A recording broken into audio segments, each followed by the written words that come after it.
really good keto dessert. Like, if cottage cheese baking had been around when I was on keto a couple years back, I probably wouldn't have given up.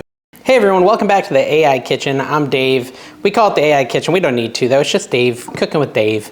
But basically what we do here is we ask AI to create recipes based on random things I think up. And today we're gonna be making a keto cottage cheese mashup type recipe called cottage cheese keto brownie bites. They sound really good. They are super low carb, so let's get started. Now this seems to be a recurring theme in my cottage cheese videos. I take my little ninja chop and I chop up the cottage cheese to make it super smooth, more of like a sour cream consistency than a curdy, chunky consistency. All right, so what you wanna do is you wanna start off with 1 cup of cottage cheese, small curd, whole milk, etc., etc. Throw it into some sort of food processor. Like I said, I'm using this little ninja chop thingy because I like it. Combine it, like, you know, crush it up, what is it called? Process it? Make it into a smooth substance. Now I will say YouTube, in maybe an effort to make our lives easier, oop, I left the fridge open. YouTube has made it so I can literally just put the link to this product into the video. So like while you're watching the video, it will pop up probably somewhere. This little ninja chop thing and other stuff I use. And if you click through and buy using those links, I get a little bit of an affiliate kickback. So whether or not that's exciting to you, it's kind of cool.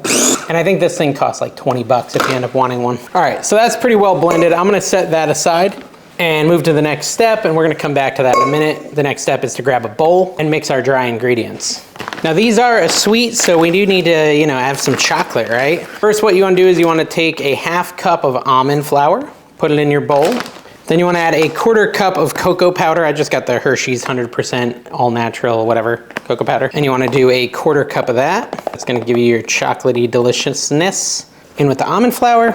It calls for erythritol, but all I could find at Walmart was this Truvia stuff, and I asked ChatGPT and it said this is fine. Truvia is stevia mixed with erythritol. And we need a 1/4 cup of that as well. I don't want to get it all chocolatey though. I'll do this. 1/4 cup of erythritol, that's all your sweetness, but it's like a no carb sweetener, or low carb. I'll give you the carb count at the end. All right, we now want to add in 1/2 teaspoon of baking powder, like that, and then a 1/4 teaspoon of salt. 1/4 teaspoon of salt, like so. Then we want to take a fork or whatever, a spoon, and just blend that all together. Mix it up nice and good. I don't know, maybe break up some of these bits of almond flour that are chunks. There we go. Smells chocolatey. Now I want to take another bowl. Is this bowl too small? It's just for the eggs and vanilla extract. How many eggs? 2 eggs, some vanilla extract, and the cottage cheese will all go into another bowl to be combined, right? Combined? Actually, technically it says to blend the eggs first, so let me do that. 2 eggs go into a bowl. No shells, if possible, no shells. I mean, shells are probably delicious, but I don't think they'll help this recipe. And then a teaspoon of vanilla goes in. I have to open it because I ran out of vanilla. Teaspoon of vanilla goes in with the eggs, like so. Now, I don't know if you guys noticed, but the channel name is no longer AI Kitchen. I've talked about it a little bit in the past. Go ahead and scramble it up. The reason for that is, well, honestly, one of the biggest reasons for it is a lot of people I knew couldn't remember AI Kitchen.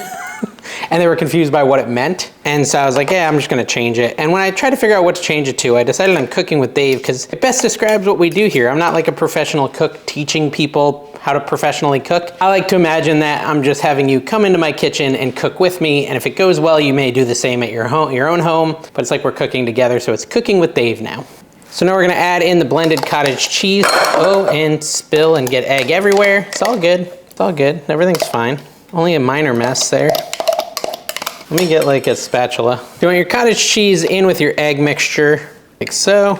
Hopefully these are delicious. Blend in the cottage cheese until it's well combined. So it's an eggy cheese mixture. It says to gradually add the dry ingredients to the wet ingredients. So I'm just gonna add a little bit of this, you know, cocoa powder and stuff that we made before. This clearly is not gonna make a huge yield since I'm using a tiny bowl and it seems like it's gonna work out. Let's add a little more. And just keep mixing it in so that it's all well integrated together. Last little bit. I got my little spatula again. Oops, spilled a little bit over the side. It's not the biggest bowl. I probably could have used a little bit bigger one. But we're literally making a brownie batter, essentially, with cottage cheese. Just keep stirring that until it's all well combined and looks like a brownie batter. And it is getting there. I think we're almost there. That's what the guy said in Star Wars. Almost there. You know when Luke's about to like shoot, but then his gear breaks and he has to defeat the Death Star by shooting in a tiny hole? You get the point. Get this off the sides. Make sure it's all mixed in. This would be easier in a bigger bowl or with like a actual mixer thingy, but I didn't think that far ahead. If you're doing it, maybe use a real size bowl and like a hand mixer for this part. All right, I'd say that's pretty well mixed up. We're gonna fold in some sugar-free dark chocolate chips, a 1/4 cup of them. I went with the Bake and Believe dark chocolate, no sugar added, 0 sugar, 3 erythritol, but it's 9 carbs. Dietary, it's 5 fiber, 3 erythritol. So, I mean, there's also the lilies that you can use, but they were out of lilies, so I went with this one. So add in your chocolate chips, sugar-free chocolate chips. I usually like the lilies. Mix those in, beautiful. Beauteous Maximus. Since these are brownie bites, we need like a little mini muffin tin. Spray it with some Pam, and then we're gonna put it into the little muffin things. You might not have one of these. If not, you could probably just, you know, there's millions of alternative options. You could, let's see, make them into full-size brownie muffins with like a full-size brownie pan. You could get into like, put it in an 8x10 and make it just brownies. There's many options. So go ahead and load up your little mini muffin things so you can have your delicious brownie bites, keto cottage cheese brownie bites. I'll do this and then I'll be back when I'm done. All right, so there we go. What did I get, 18, 19? I think I'm gonna throw like 1 little chocolate chip on the top of each one. The reason being, I just think it's cute. Actually, I'm just not sure I got a chocolate chip in each one. I don't know if I mixed the chocolate chips enough. I think lilies are a little bit skinnier, like little tiny ones. And so they go a little further. But now I'm like, now it's about the aesthetic at this point. I think it looks kind of cool to have 2 on top of each one. Cut away, come back. I think it'd be cool to have 50 on top of each one. Like how many little sugar-free chocolate chips can we have? All right, cool. We're gonna bake these for 12 to 15 minutes until you insert a toothpick and it comes out clean. These are gonna be baked at 350 degrees Fahrenheit. We'll be back to try them in just a minute. All right, folks, here we are. Our cottage cheese brownie bites should be done. They were in for about 15 minutes. I'm hoping they just come really easily out. I let them cool for like 3. ChatGPT says to let them cool for like 10, but that sounds lame. I'd rather just eat them now. There we go, cottage cheese, keto brownie bites. That's what it looks like if you want to see it up close and personal. And again, let me try it.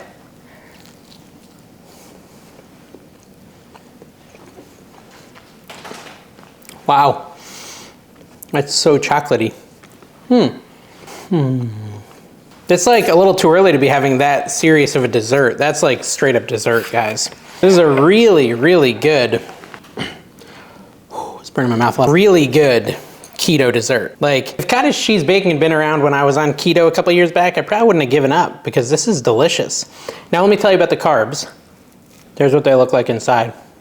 What did I get? 6, 12, 18, 19. I got 19 brownie bites. The recipe planned on it yielding 12, which means slightly bigger bites. In a yield of 12, 72 calories per bite, and then 4 carbs, net carbs 1, or 0.83 net carbs. So less than a carb for 1/12 of this recipe. I just had 2, so like if we did the math, wait 1 second. I'll actually have ChatGPT do the math for us. Since I got 19, I'll tell you exactly how many carbs are in each one of mine. So in mine it says 46 calories per bite, 2.47 carbs, 0.5 net carbs. So half a net carb per brownie bites that I have here. So every 2 I eat will be 1 net carb. Really good option if you're looking for a dessert. They're super delicious, like really, really good. Not even like for health food, just in general, they're really delicious. So I would recommend trying these if you're on keto, or if you're not, for a healthier dessert next time you get hungry or craving like a sweet tooth. Thanks for watching, guys. Make sure you subscribe, hit the like button, and we'll see you next time.